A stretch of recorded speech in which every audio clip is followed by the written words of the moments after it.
গোটা বিশ্বের মানুষ যদি এক জায়গায় হয়ে যদি আল্লাহ তাআলার কাছে দোয়া করে, আর একজন মা যদি তার সন্তানের জন্য দোয়া করে, ওই মার দোয়া আগে সন্তানের জন্য কবুল হয়ে যায়। আবার কোনো মা যদি সন্তানের জন্য বদদোয়া করে, আবার এই বদদোয়াও সবার আগে কবুল হয়ে যায়। এজন্য কখনো কোনো সময় কোনো কারণে মার সাথে বেয়াদবি করিও না, মার সাথে রাগান্বিত হয়ে কথা বলিও না। কারণ মা হইতেছে তোমার দুনিয়ার মধ্যে জান্নাত।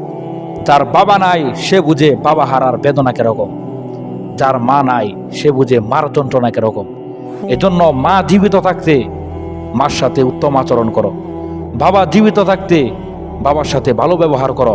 কারণ মা বাপ তোমার জন্য জান্নাত। দুনিয়ার সমস্ত মানুষ তোমার সাথে প্রতারণা করতে পারে, তোমার সাথে ঠকবাজি করতে পারে, তোমার সাথে ধোঁকা দিতে পারে, তোমাকে লাঞ্ছনা করতে পারে, তোমাকে অপদস্থ করতে পারে, কিন্তু জেনে রাখো তোমার মা বাবা কখনো তোমাকে অবহেলা করবে না, কখনো তোমাকে লাঞ্ছিত করবে না।